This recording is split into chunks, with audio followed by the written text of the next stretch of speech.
Now we're taking a look at Alex's golf swing. Alex is a really big guy, uh, natural athlete, played a lot of baseball. As a matter of fact, his brother is a very famous pro baseball player who plays for the Angels called Albert Pujols. Let's take a couple looks at his swing here. It's in real time, and right away you can see a couple of things. And then let's do. Actually, that was in slow-mo. That was in slow-mo. Let's take a look at it again in real time. And this is a little faster.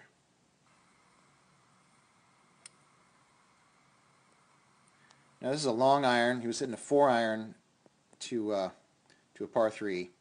They actually played together that day. And like I said, Alex is a natural athlete that makes it happen in spite of some pretty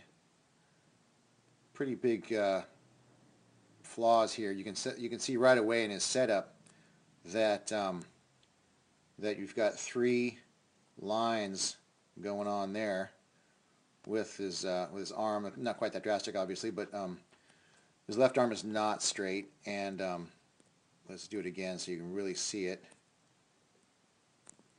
So that's going to cause a lot of trouble right there. He's also got a whole lot of his right hand underneath the club. If I were to be giving him a lesson one-to-one, the first thing I'd work on would be his grip. His hands were huge. That's the first thing I noticed about him. We introduced each other on the first tee. His hands are huge. I was thinking like Magic Johnson size hands. So what I would suggest, Alex, is trying to think of more one line from your left shoulder or your forward leading shoulder and your club. Really think of if we were looking down the line from this angle, you would see an angle there of about 144, 145 degrees.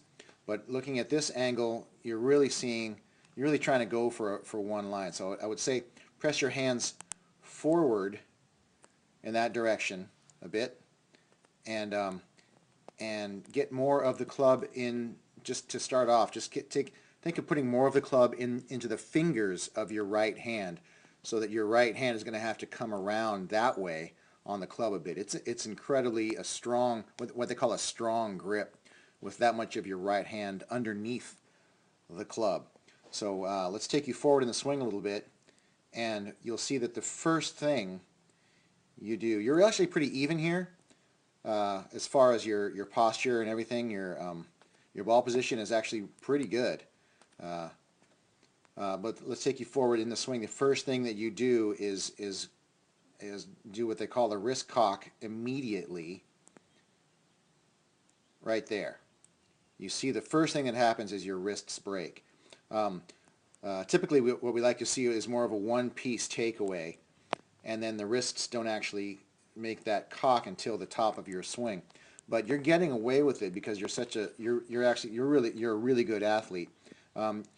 You're picking it straight up in the air, that club, and then you're getting up to a pretty decent position at the top right there.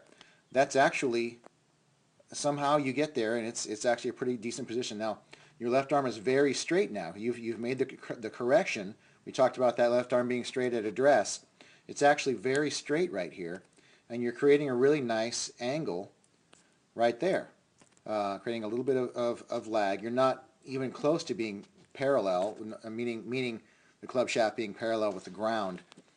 But what you're doing is creating a very powerful and athletic position. This left knee is a little bit it's in front of the ball. I'd like to see it stay a little more stable. It actually, if we go back to the address, you'll see that your left knee is right here, and then there it moves back a good 6 or 8 inches. So I'd like to see that left knee a little more stable on your backswing, and your feet are actually toed out, both of them. And you'll see your feet throughout this swing. We'll go through that a little more specific in a second, but your feet shift around a lot. And part of that's because you're wearing shoes that don't have spikes on them. You're not really wearing golf shoes. You can see that left foot reset itself right there. And look at that position. That's really a very powerful. You're going to create a lot of club head speed, and the reason you're able to do that is because your hands are so strong. A lot of people can't even get to this position, and this is actually you've finished your downswing, or you've gotten to the back, and you're getting right there. You're starting your downswing right there. This is actually really good. Look at that. On your downswing, your club actually gets to a further parallel position. You're already creating a little bend in the club shaft on the start of your downswing. You've reset your left foot, which is very difficult to do, especially from the foot. Look how much it's turned out now. It's a very unstable left leg, but you're getting there somehow.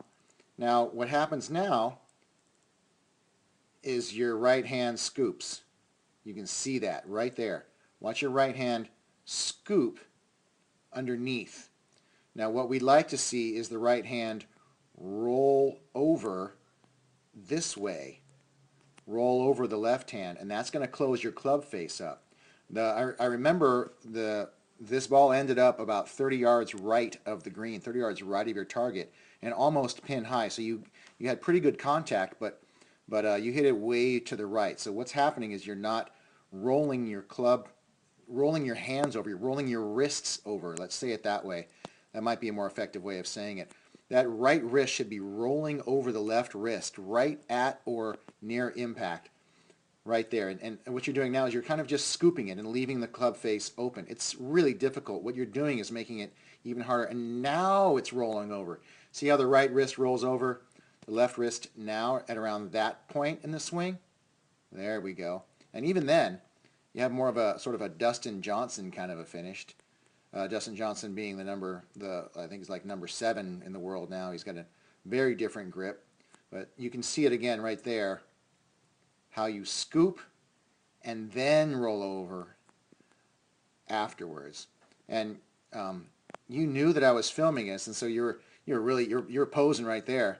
Which so you're trying to make as pretty a swing as possible, and that's actually what you should be doing all the time. That's a great habit, is to make your swing look as pretty and on balance as possible. And you actually stay there. You're kind of rolled over your right ankle there, and really nice straight line right here. That's pretty terrific. Let's take you through it a couple more times and sort of reiterate what we've done. Let's actually talk about your feet right here. So your foot, and then your right foot is actually a little more turned out. And then let's take you through. You kind of dip a little bit. You dip your head right there, and then you shift your right heel, your left heel, sorry, your forward heel. You saw it shift right there.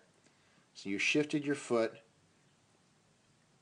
and then you shift it again right there. So it actually ends up almost, not quite that drastic, but almost parallel to the target. It's pretty amazing what you're doing with your left foot. So I would say really plant that left foot more solidly into the ground throughout the entire swing. And if you think about keeping the left knee in front of the ball at the top of your backswing, see how the left knee actually gets behind the ball there, whoop, and then that's forcing you to reset your foot. So I would keep that left knee in front of the ball. And I want you to think about also keeping your head really still. Let's do it this way. Let's get you back to address. Sorry. Back to address. And I'm going to draw a line under your chin. And then we'll see, I think that I'm pretty sure that that the brim of your hat might get to that line on your downswing. Yeah, not quite the brim of the hat, but you see that you've dropped a good 3.5 to 4 inches on your backswing, and that means that it might be in your knees or it might be in your actual spine angle itself. It's tough to tell from this angle, this straight front angle as opposed to the down the line angle. So really think about keeping your head still on an up and down basis throughout the swing. But right there your head stays really still, so it's great. But what it's doing is it's dipping down, and it's also moving to not that far. It's actually pretty good, but it is moving in that direction a little bit on the backswing. So I would try and keep that head as still as possible. You can see that there is a little bit of lateral movement there. But the main problem is your setup, that left arm, that setup, and I would definitely go and see your local PGA pro to work on the grip. There's some great information online as well on YouTube talking about the golf grip. And the grip is really, really important, especially with hands as large and as strong as yours are. That's going to be a really positive thing, and you're going to be a really big hitter and a really terrific golfer. So really think about keeping one straight line with that hole from that shoulder all the way down. So that would mean moving your hands forward a bit and straightening that left elbow. I like this shoulder tilt right here. That's great because your right hand is below your left, so it has to tilt that way.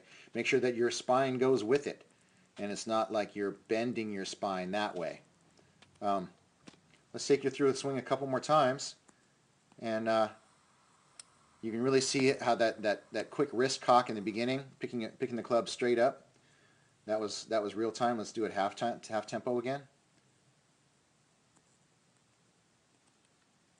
There we go. It's playing. Watch that wrist cock. So really take the club further away from you and roll the wrist over at impact. All in all, you're doing really well. I know you've only been playing a year, and best of luck to you, Alex.